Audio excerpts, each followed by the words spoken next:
we verify, we transit information, peer-to-peer, transforming industry and almost transforming the whole world. So let's start talking about blockchain. What is it exactly? When you have a group of transactions, it forms a block. And as more transactions take place, a series of blocks are formed and linked like a chain, and that's why we call it a blockchain. So it's like a decentralized distributed ledger that records the provenance of digital assets, and each chain has actually a hash value of every finished transaction, and it saves like the history of all the assets, which make it very secure. And so what makes it actually special is a decentralized network. It comes with a very high security, so you can trust it, and it removes the need for any middleman. But the main drawback of a blockchain is that it works as a standalone system, which limits the adoption of a blockchain.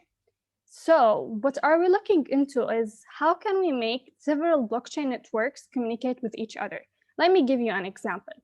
Let's say that we have Dubai Hospital, and it works with a whole a blockchain network. It consists of patients' records, doctors' records, their assets, and so on. And let's say that there's another hospital, let's take, for example, Canadian Hospital, and we want to transfer one patient from that hospital to another hospital. How are we going to make those two different networks communicate with each other? This is what do we mean by inter-blockchain. So blockchain interoperability is the ability of connecting multiple blockchain networks. Why are we doing this? We want to increase the scalability of the network. We want the ecosystem and the governance to adapt more to blockchain. And we are increasing the privacy and all the connectivity issues that actually occurs. So to give you like a brief introduction about the interoperability that is actually happening right now, it consists of three levels: the foundation, structural, and the semantic. In the foundational level, it allows data exchange, but you cannot interpret the data, you cannot interact with the data. As well, in the structural level, you can only interact. And in the semantic level, you can interpret it, you can interact with it, and so on. And by this, I have given you a very brief introduction about blockchain interoperability. And let's move on to discuss the open source projects that actually implement the cross-blockchain communication. And I will leave the floor to Tuqwa. Now I will talk about the interoperable blockchain. There is a big number of interoperable blockchains have been implemented, and they aim to facilitate the interaction between different blockchains. So I will talk about the 5 most popular inter-blockchain projects, and they open source: Cosmos, Polkadot, Arc, Ion, and Interledger. And next.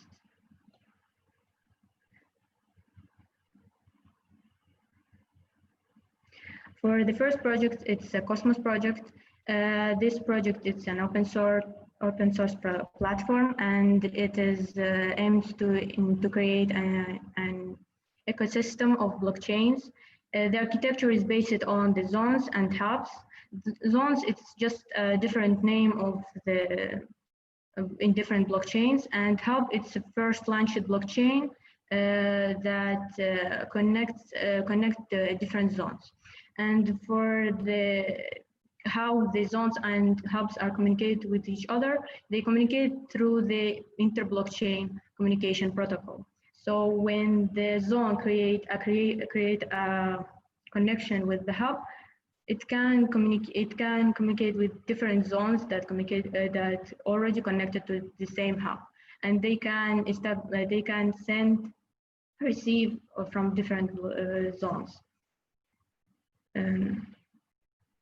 For the Polkadot, it's used the same concept of the Cosmos, but it is used the bridge. It used the bridges instead of the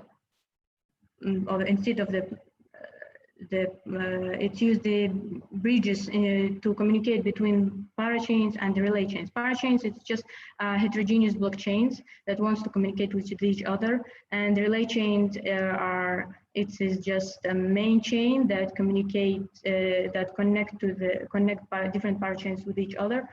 And for the bridges, there are two types of bridges in the Polkadot, the modules and contracts. Modules, it is just a deployable module that deployed into the parachains and make it more adaptable to each other. For the contract, it is the same as the model, but it is for the parachains that support the smart contract. For the ARC, the ARC is the main component for this project. It's smart bridges. Smart bridges are used to create the bridge between different incompatible blockchains. For this project, the main concept is that the blockchain should be compatible with the bridge. So to establish this, the small piece of code should be run on this blockchain, and by that it will establish the compatibility with the smart bridge. And another component is encoder listener. It is like a hub for the listening the transactions that going through the smart bridge. For example, the smart bridge, if two different blockchains want to communicate with each other, and there is a transaction, so the smart listener will listen to this transaction and determine which type is it. Is it an exchange transaction or something, and then process this transaction. For the ION project, it's a fourth project. It uses the multi-tier blockchain network, and it has 4 components. It has the participating networks. It is just a name for different independent blockchains. And connecting networks, it is a protocol that aims to connect different participating networks. Interchain transaction, it is just a name for the transactions that are going through the different blockchains. And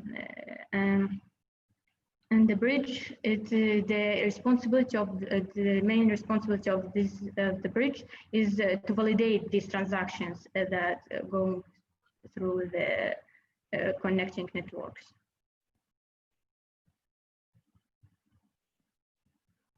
For the interledger, it is the last project and that I'm going to explain. And interledger, this project is mainly used for the payments blockchain. So if 2 different blockchains wants to communicate with each other, they connect through the connectors, multiple connectors, and interblockchain protocol is integrated to these connectors, and the interledger protocol uses 2 phases, two-phase commitment technique, which is the first step is determining the conditions for the transaction, and the second step is to process this transaction if the conditions are met. And that's it. And with this, we have come to the end of our presentation. I hope you gained some new informative information, and thank you so much.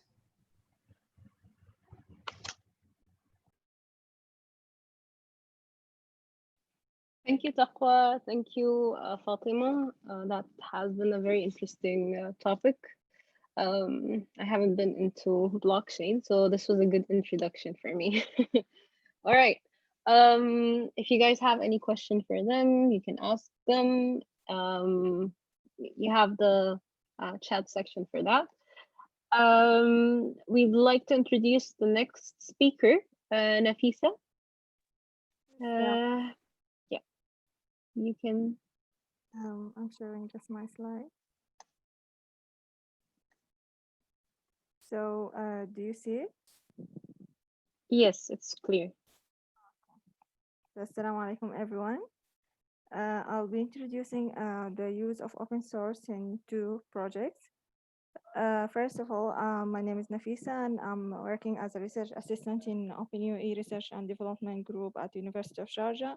I'm a member in GDG Sharjah and UAE Arab Web. So, as I said, I will be talking about the use of open source in two projects. The first one is drone security and forensics. And I'll just give you a general overview of the project and the tools, open source tools that use in these two projects. So here our aim in this project is to investigate the security vulnerabilities of drones and practically verify that these vulnerabilities can be misused by unauthorized person for cyber attacks. Also, as you know, that the increase in criminal cases involving drones draw the attention of drone forensics. So investigators also need to extract as much data as possible from these drones using different tools for data acquisition. So here, just to illustrate what I mean, I will briefly show you an example for a simple experiment that we did using open source tools. And here in our experiment, we used to apply in two drones, DJI Mavic Pro and DJI Tello. So we aimed to detect the Wi-Fi access point of the drone, and then we wanted to disconnect the user from the owner of, or the owner from his drone. Even after deauthentication, we keep sending the deauthentication packets to prevent the drone's owner from reconnecting to his drone again. So to do this, the open source tools we use here are for the operating system, we use Kali Linux, and also we use the AirCrack NG tool. And this is a well-known suite for a well-known suite of tools for manipulating and cracking Wi-Fi networks. Also, before authenticating the drone, we used Mmap to perform full scan of the drone. Using this, so we can scan. Using this scan, we could learn more about the operating system of the drone and the services running on the drone, the open ports, and so on. So we try to connect to the detected drone. Of course, we can only connect to the to unsecured networks. Otherwise, we need to crack the password and using other tools. So here, after we connected to the drones and we put our hands on the drone, we try to investigate and extract the data from the drone. The media files are stored on the SD card, and it was so easy to extract. However, the flight data is stored on internal storage, and this flight data are stored in unreadable format. So to visualize and extract this data, we needed a tool to do that. And here we use an open source tool called DATCON. And we use this DATCON to convert this unreadable data format to a readable data to a data that we can read. And then this data, we simply visualize it on Google Maps. As you can see here, this is just because we were playing with the drone. And so this is the flight path here extracted from the drone. So this is just a simple experiment, and as you see that all the tools used here for hacking the drone or for converting the data to a readable format are open source tools.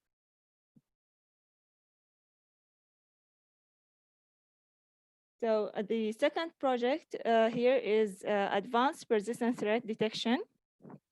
And just shortly, advanced persistent threats are which are called APT shortly, are kind of attack that targets organization, and it uses continuous and sophisticated hacking techniques to gain access to the system and remain inside for a long period of time. And these kind of attacks, they cannot be detected by antivirus or anti-malware software. So to detect these attacks, at first we needed a tool for logging the network activity all from multiple sources. So we collect this logging activity, which is a massive amount of data. And here we used an open source tool called Bro. And this is a real powerful open source network security monitoring tool that can be used for comprehensive network traffic logging, and it allows us to extract these files and send them to another tool for analysis.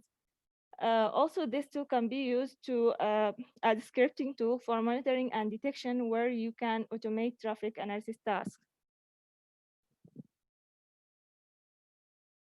And just to imagine the powerfulness of this tool, when you will see that it's powerful when you know that it's used by professionals such as Amazon, Intel, Facebook, Dropbox, and many others.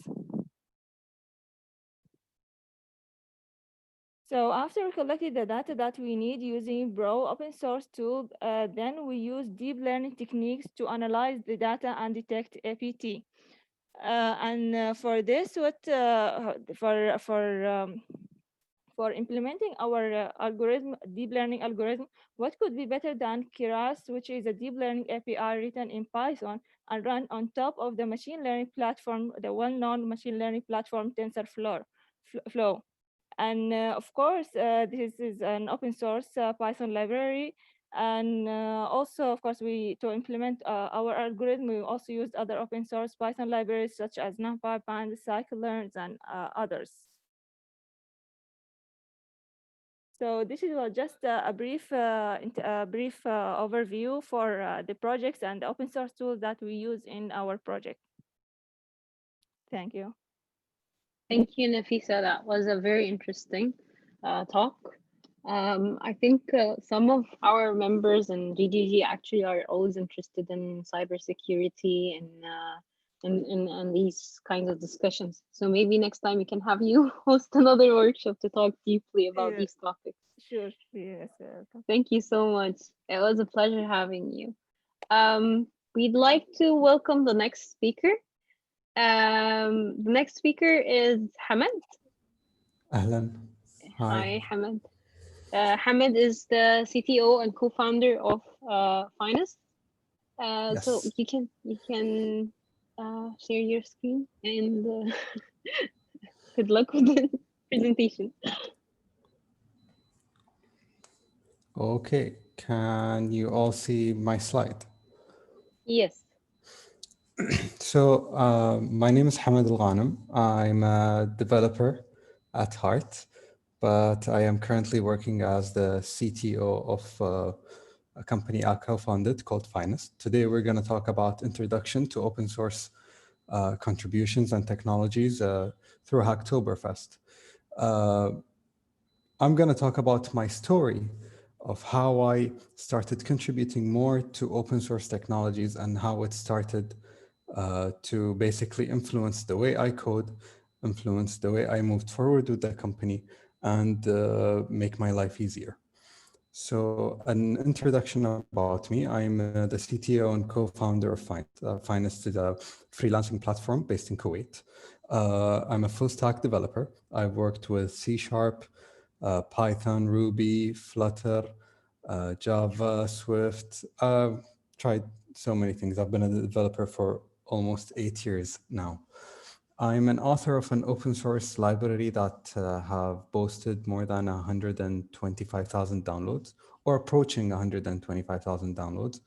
I created a HacktoberFest app. If there are Kuwaitis in the crowd, HacktoberFest is a card game we play here in Kuwait, and people use pen and paper to keep track of the score. So I created an iOS app, and now it's sitting around 40,000 downloads, maybe more. I have developed both the Finest app and the website itself, but I didn't develop them in a month or two. It took me 3 years to finish both parts, because in a business you need to look at the business needs and work through the requirements in order to finish the app in the perfect way possible. And you're always innovating and changing your direction. So enough about me. How did I find about HacktoberFest? So 2017, I attended GitHub Universe in San Francisco, and part of the package I purchased were workshops. And through these workshops, we worked with GitHub related tools such as Electron, Atom, how to interact with them, Glitter also.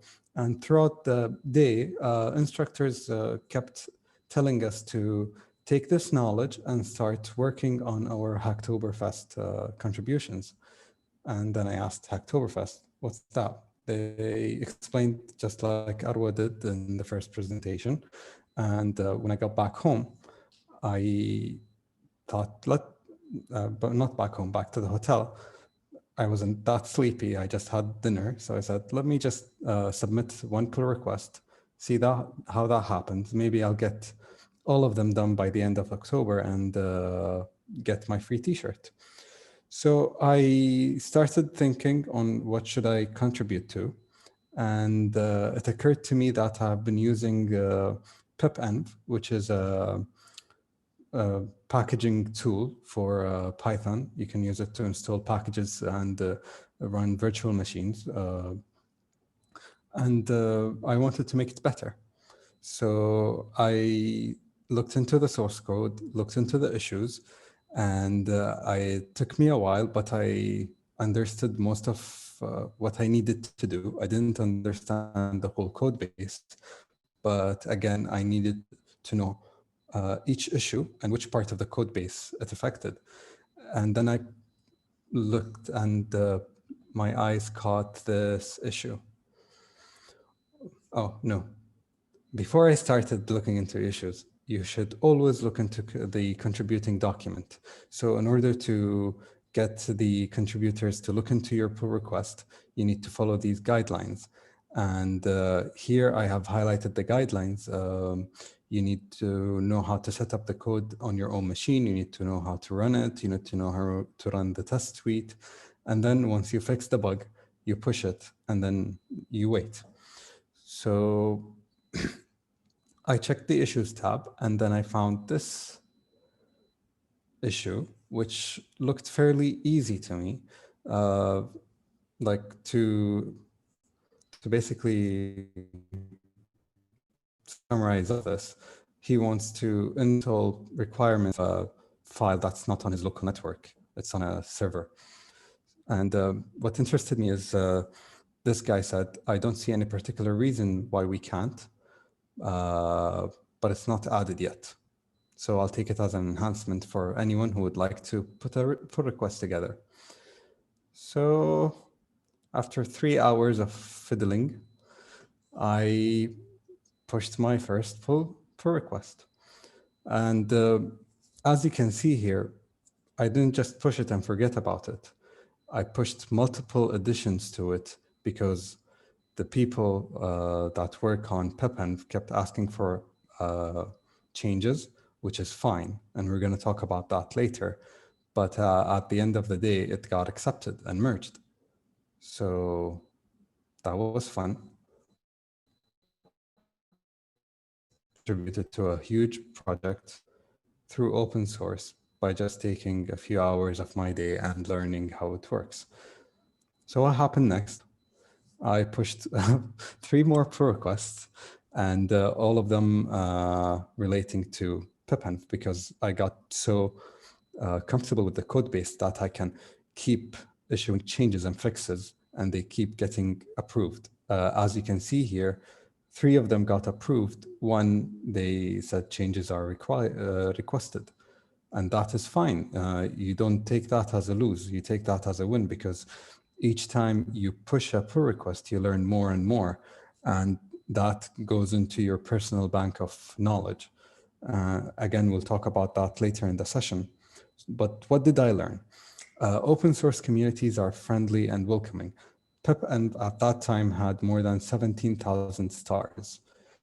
And if you look at that number in GitHub, you would think that, oh, maybe they have really strict rules and everything. Yes, they do have strict rules, but these rules are there to help you. They're not there to restrict you.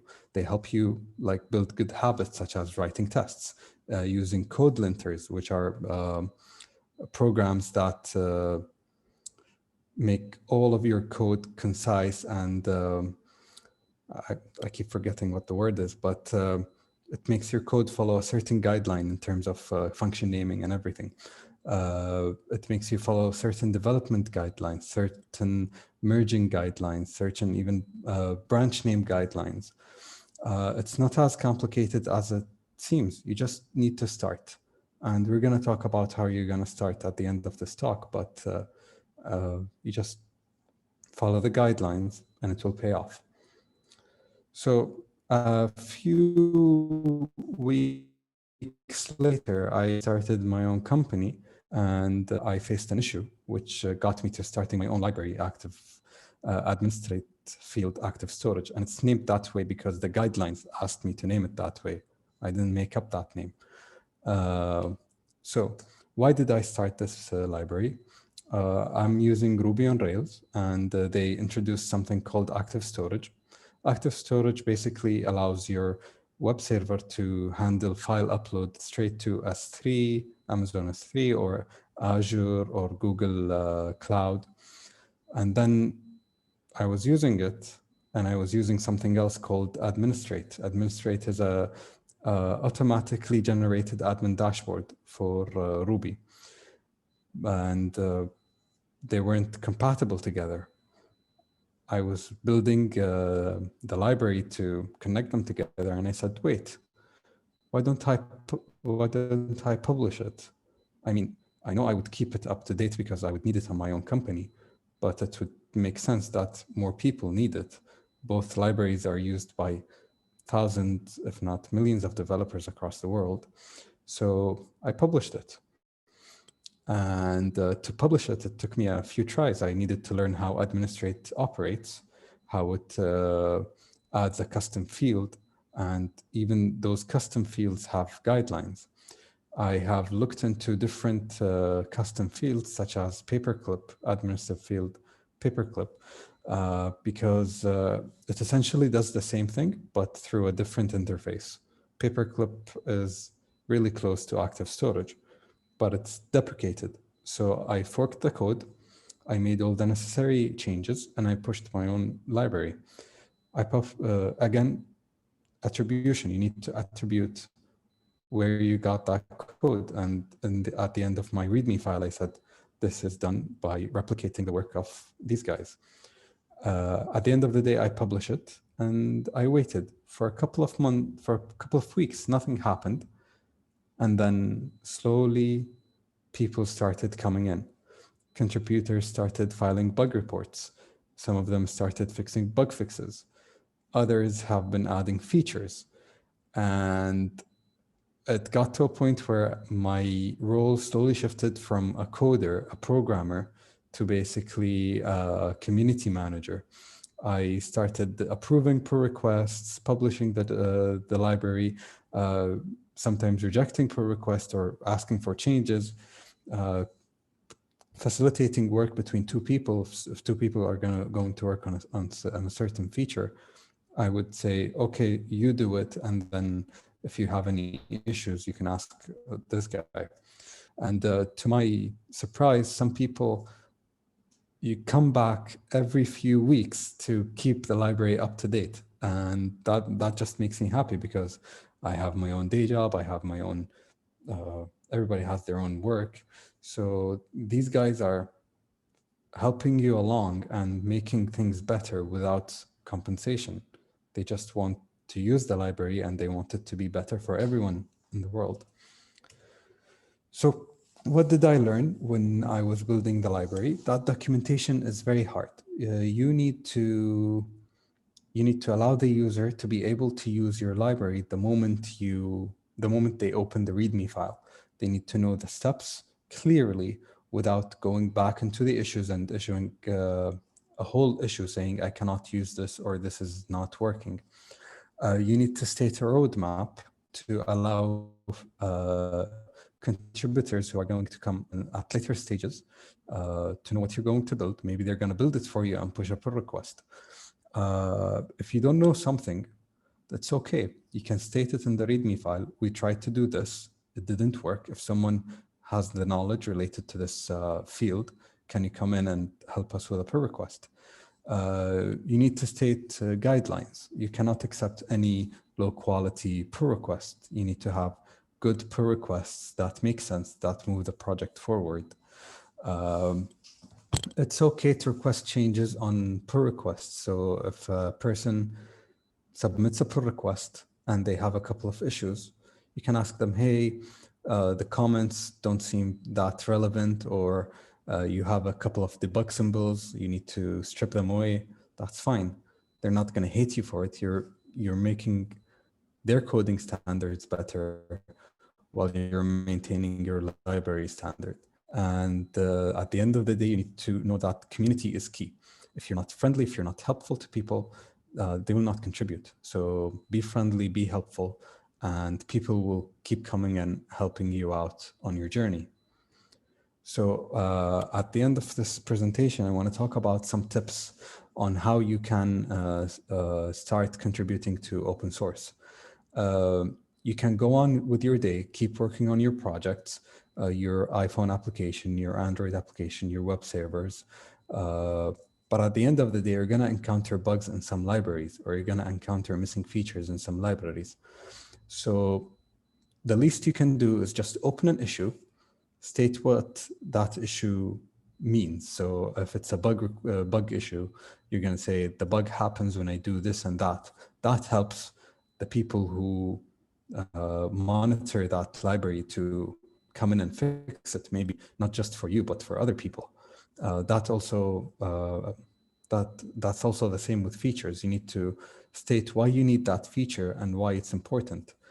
But then again, you could always even push a pull request. And if you have a good reason, they're going to accept it and you're going to feel very good about it. Trust me, I've tried it. If you keep contributing to open source, your skills will get better, infinitely better. I can guarantee that.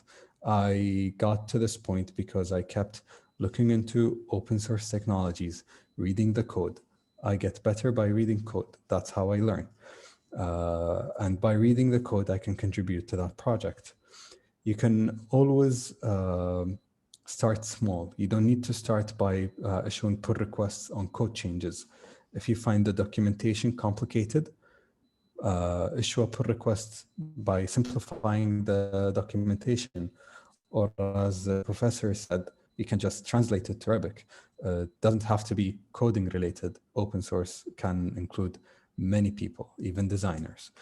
Your first pull request is going to be the hardest. It's going to take you a while to get to, but the moment you finish that, let's say, finish line, or you get to that finish line, the rest are easy. Do I have another? Yes. So other notable contributions, as you can see, I used to use Django a lot. So I contributed to Django local flavor. And while I was working on the app a few months back, I was using this library and I issued a couple of pull requests along with this library, which connects Rails to Flutter. But yeah, as you can see, the moment you start, these things start trickling over and you can start seeing yourself issuing pull requests for small bug fixes and you wouldn't even think about it. So thanks for listening. You can find me on Twitter and on GitHub. Also at Finest, we're currently hiring a backend developer. So if you find these things interesting and if you're a backend developer, you can contact us at info@finest.com. And if you have any questions, I'm going to be here. Thank you, Hamad. It was a really inspiring talk, to be honest. I feel very happy listening to it. And I feel even more encouraged to do this. So I'm pretty sure, yeah, I'm pretty sure the rest of the attendees were also very excited after listening to your talk. And I hope they actually start contributing after it. Thank you again. Thank you. If you guys have any questions for Hamad, you can drop them in the chat and I'm sure he's going to answer you all. Up next, we have Arwa. So Arwa is gonna show you how to actually create that pull request, your first request. And I'm sure it's gonna be a cool, quick intro. So Arwa, Yeah, thank you so much, Sharaf. you're very welcome. Welcome, everyone. So today we'll have like a short, quick kind of workshop. I hope you guys like it. It just covers the idea of having a pull request and how can we do it. So let me just start by sharing my screen first.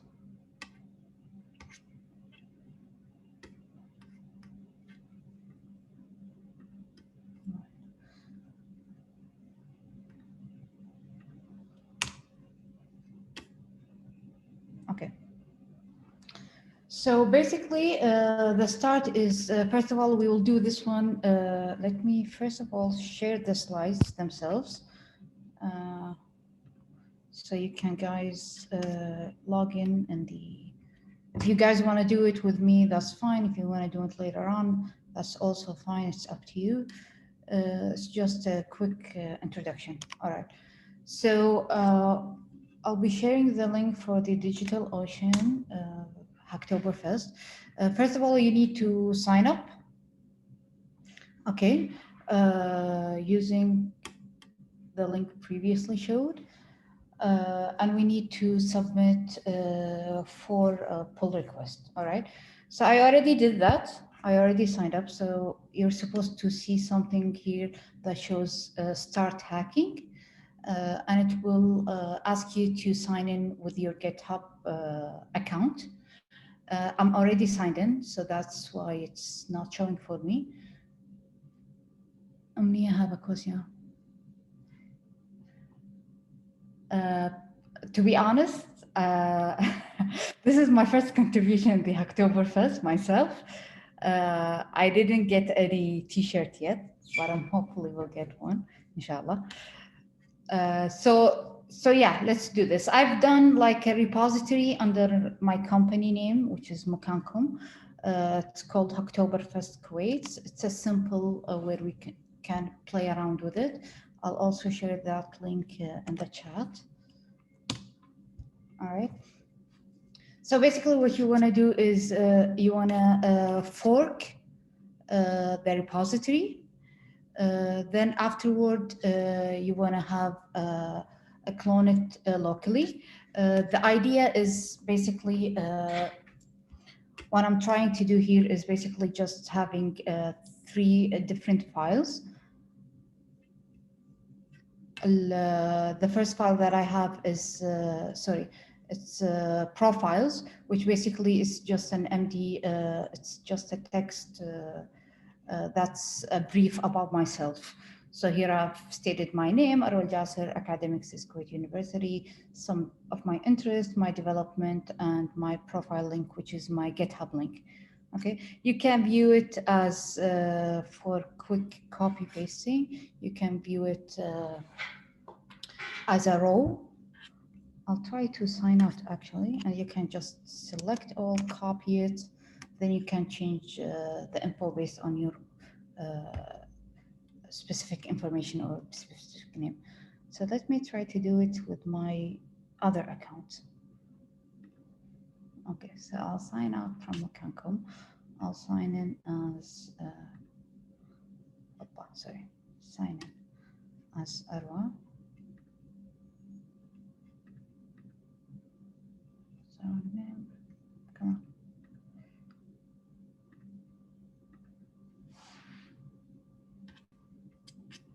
Okay, so I have already Hamid. So I'll look into Mukankum HacktoberFest. So this is the Git repository. I'll just fork it. I think I've already forked it, if I'm not mistaken. Okay. Then I'll just have a new pull request.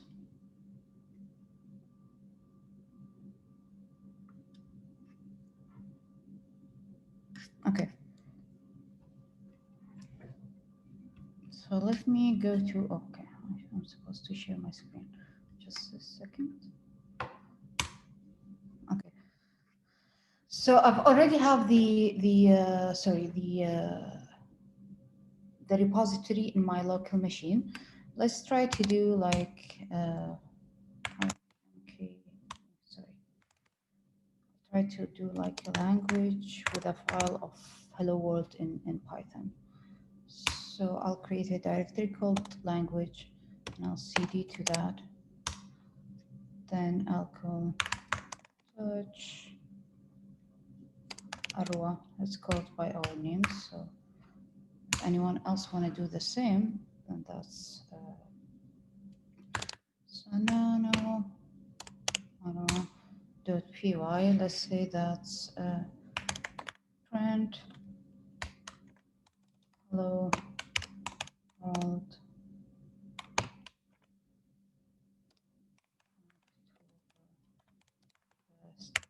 All right. Save that and comment it. Get that dash o. Comment. Added. Hello.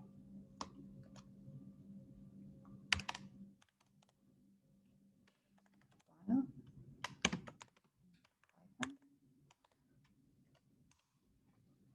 All right, and get push.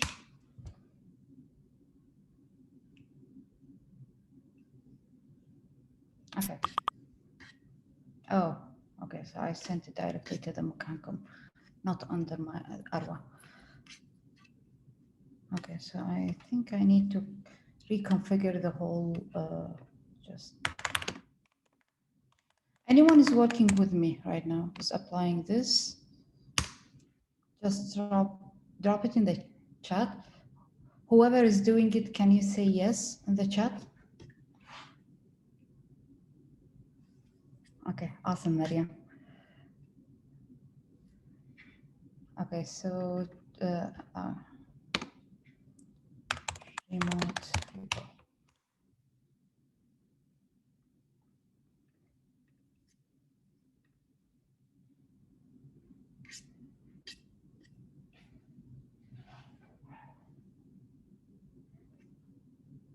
Okay, so just to explain my own issue right now, my local in my local computer, because I keep using Mukancom for my pushes, so it just pushed to the original repository, but it's supposed to push it under Arwa AL, where you can look into it. We're in the GitHub here under Arwa AL HacktoberFest KW. Then and my pull request will be comparing the both repositories and both changes. So that thing with my own configuration, I need to just reconfigure this local repository with my remote repository that's under Arwa as a user, not Mukancom, if that makes any sense. Am I confusing you guys or no? Okay, so I'll just copy paste the command. Appa.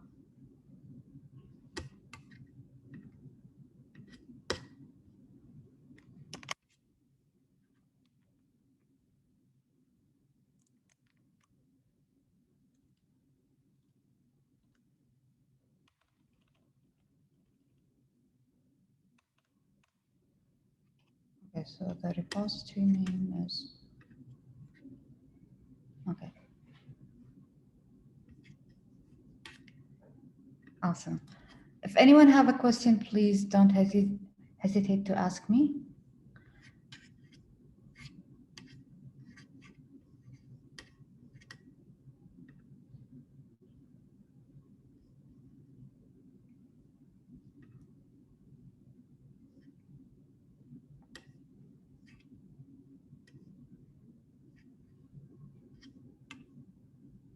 So one thing I might do actually, just to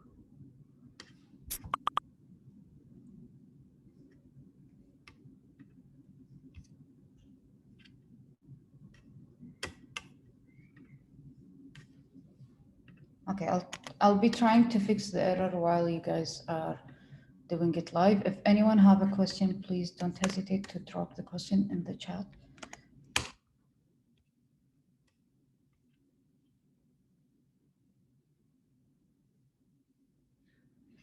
Yeah, sure. I'll have,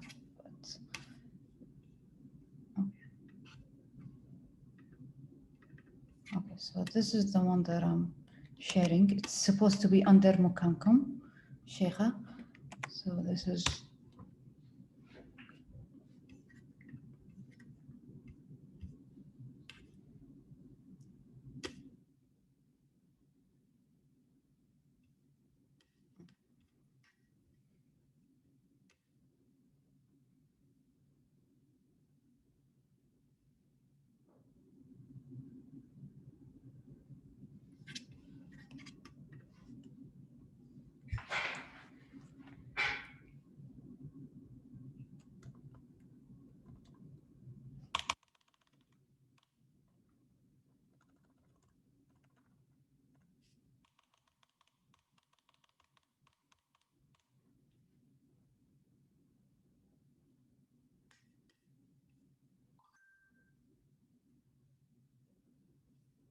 you're most welcome. So if anyone is having issue with the repository, just let me know. I'll be just saying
let's hope this command will work.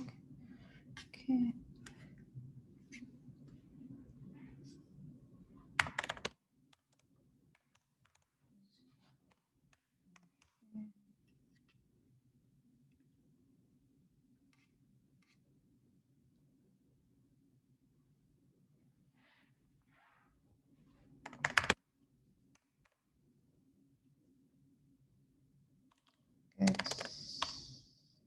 Status.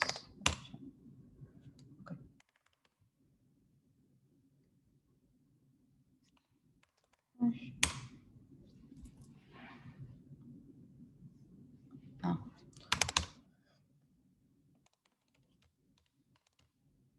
So.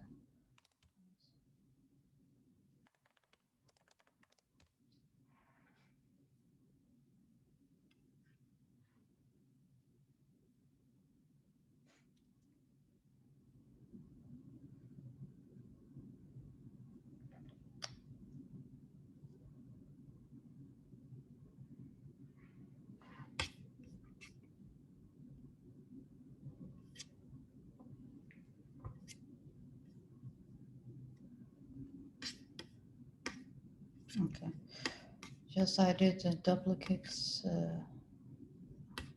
I'll try to remove the assembler, the one, the typo thingy.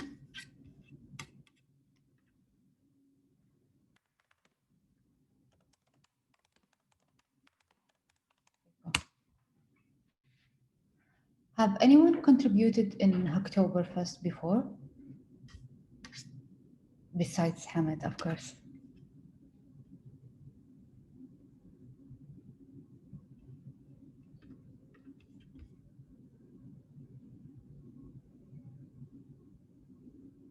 Okay.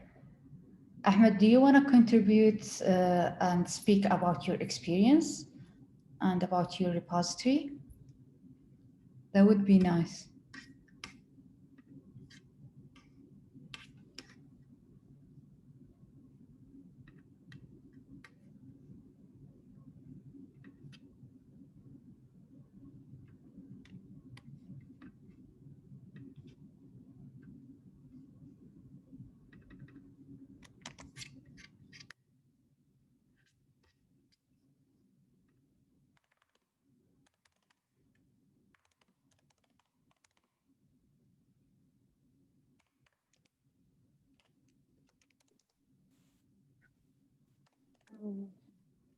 I was gonna say I haven't before, but this year I've been excited for it, and I left it till the end of the year, actually till the end of the month.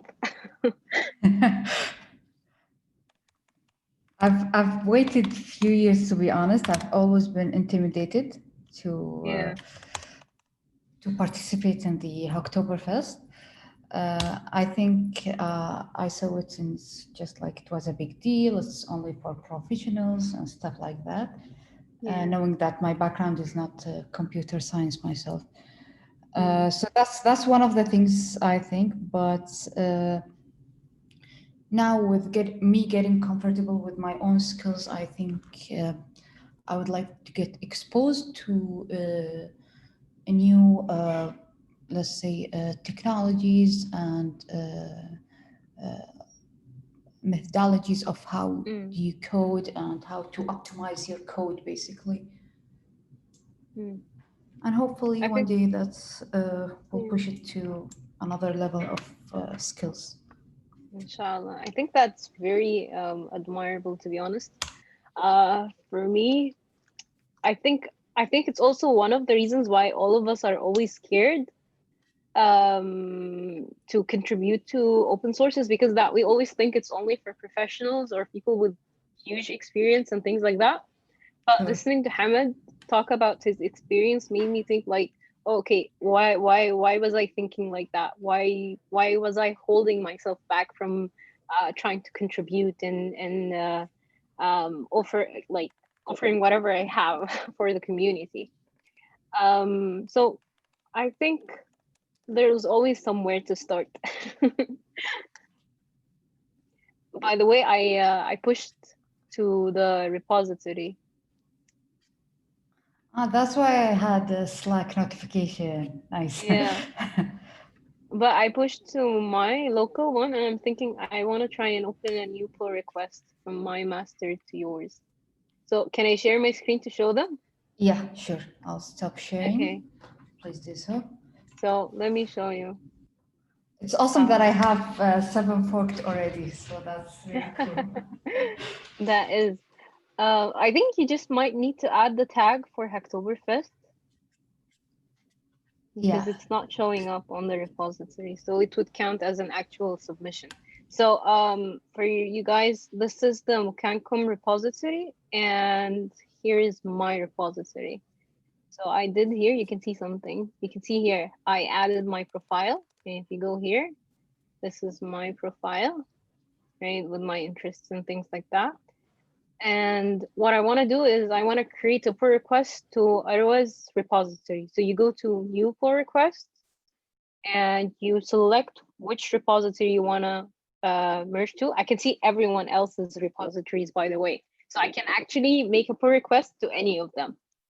What I want to do is make a pull request to Arwa's, to the Mukancom one, and to the master branch, all right, with my master branch and repository.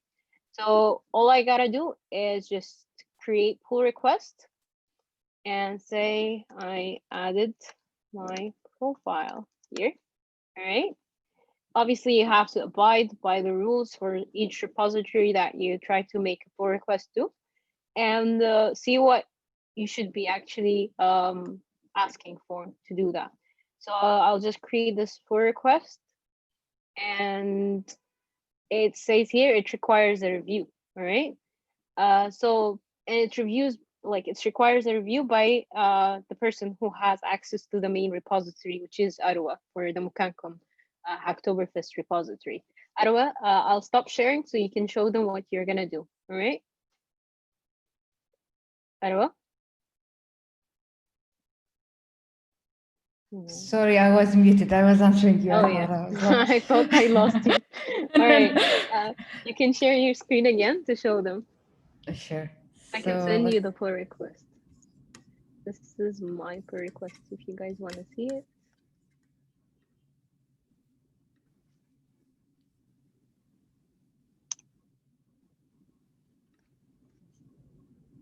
Okay. Do you see my screen? Yeah. Okay, perfect. Okay, so here I have the pull request. It shows that Hamad has submitted as well as Shuruk. So once I click on it, I think you have to be logged in with the Mukancom account, right? thank you. Okay. So the only the owner can actually approve the at the moment with this setup is that only the owner can approve the merges or the main contributor in the repository. Okay, so let me. Oh, even Hamad has one. Yeah.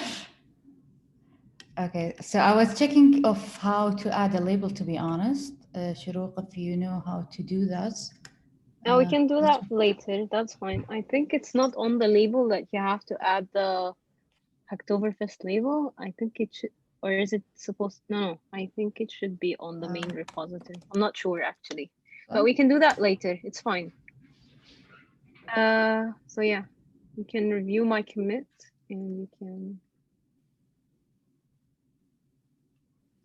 see what like review changes. And you can actually approve it. Approve and submit. Okay. Yeah, and then merge. And I'll do confirm merge. And by that we had merge Shuruk profiles. Yep. So back to the pull request, we will do the same for Hamad. So I'll do the comment. Review changes. I'll do a straightforward approve.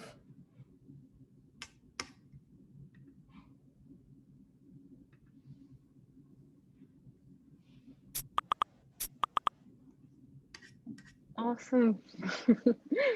And voila. So we have our first 2 pull requests that happened on the repository.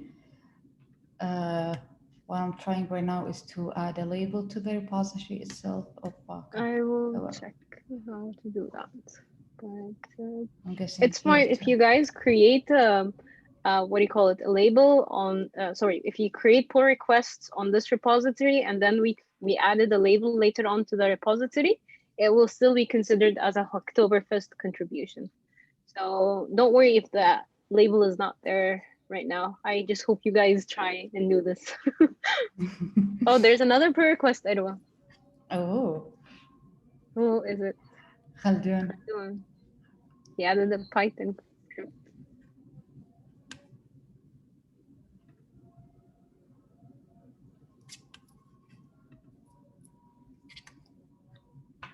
Awesome.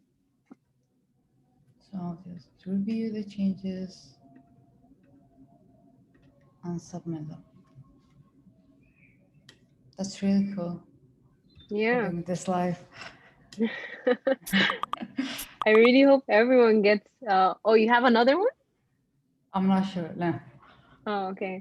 I really hope everyone tries to contribute at least once, even if it's not like for Hacktoberfest. But oh, Hamad is saying, I think it's on the right next to about to add a tag label.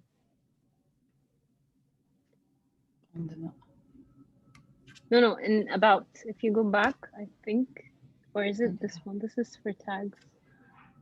About here, about. You see them? Oh, yeah, okay. On the And setting? I think, yeah. I think it's topics. Yeah. So in Okay. topics, you can write HacktoberFest.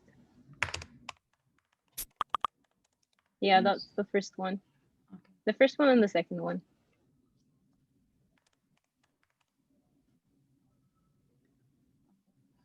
So I'll save Yeah. the changes.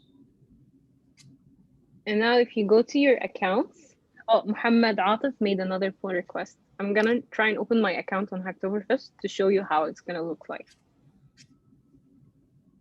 Okay. Do you want me to close to give you the screen sharing? Yeah, just one Okay. second. All right. One Sure, take second. your time. Okay, you can, I will share now. I'll stop sharing. Okay. Let me show you what I did.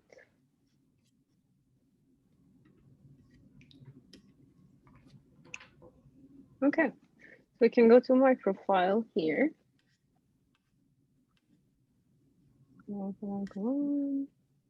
Yeah, and you can see something here. So I got my first HacktoberFest pull request, and it says that it's still, where is it? Your PR has been accepted by a maintainer and it's currently within the review period, which lasts 14 days. I think everyone might need to add HacktoberFest approved tags to the labels, maybe to those pull requests later. But for now, that means we're good. If you see here, so for example, this is another repository I did a pull request on, but it has an eligible repository on it because it doesn't have the HacktoberFest tag on it. You can see all types of legends on how what kind of status your pull request is in, and you have to be careful about submitting your pull requests to any repositories. They should not be spam or empty pull requests on things like changing white spaces or things like that. Because I think if you submit 2 pull requests and they get marked as spam, you will not be able to participate. So you have to be careful with that. All right. So yeah, I think Arwa, for that you might need to add approved on my the remember how you were trying to add the label to my pull request? Yeah. Yeah, I think I'm not sure how this is done, but usually you guys, you don't have to worry about that. That's the main maintainer's task or job to do that. But for now, that's it, I guess. Yeah. What else? Do you guys have any questions? Any questions? No questions. Interesting. Okay, I think. Thanks. We have 3 pull requests so far from Muaz, nice. Sheikh, and from Muhammad. Yeah. Thank you guys for the ones who contributed to Arwa's repository. I think later she will mark them as approved, so you can see them as marked in your progress bar here. All right, let's do a quick wrap up and thank all of the the speakers. Please, let's do this here. So yeah, the speakers can also join here. Thank you, Arwa, for helping organize this amazing event. You're most welcome. And also thank you to Dr. Manar for allowing us to have Open UAE, GDG Sharjah, Arab Week to join us in contributing to this event. Also, thank you to Fatima, Taqwa, Umniya, Umar, and Nafisa and Hamad, absolutely, for being our speakers for today's event. It's been a great pleasure to have you with us. I was wondering if all of the attendees would like to take a quick picture with us as a group picture to wrap up our cool event with. And if you guys still have any questions, anything you want to add or ask our speakers, you can write it down in the chat. So yeah, so we can do a quick group picture. All right.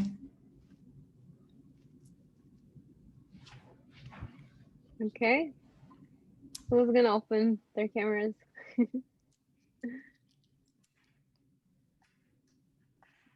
rest of the team. We're just gonna take it quickly. Don't worry.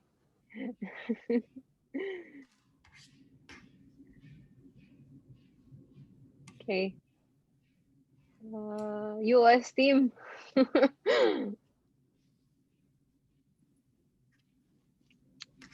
Just gonna give them a few seconds.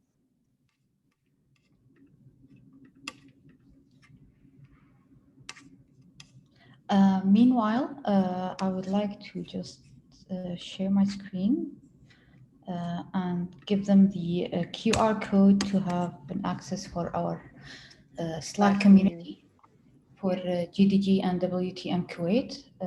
Please feel free to join us. We have a community over 500 members so far, if I'm not mistaken. We have a huge channels for jobs as well as events. Whoever wanna pitch their own event or who wanna be a co-organizer, they're more than welcome to join us anytime they want. It's a pleasure for us to have you all, honestly, and it was a really great day with all of the speakers and everyone here. I hope everyone has benefited from them, and I'm sure you have. And if you ever need to reach out to any of us or anything like that, make sure to join our community. Some of Hamad and Arwa shared their slides. I'm sure you'd be interested to join the community and ask them anything you want. Yeah, so we can just take a picture. I'm sure it's been a long day. Arwa, you can stop sharing. Sure. Again, thank you all. Let's take it. 1, 2, 3. All right. Thank you. Thank you so much. You're very welcome. If any of the speakers have anything they want to add, they are open to do that.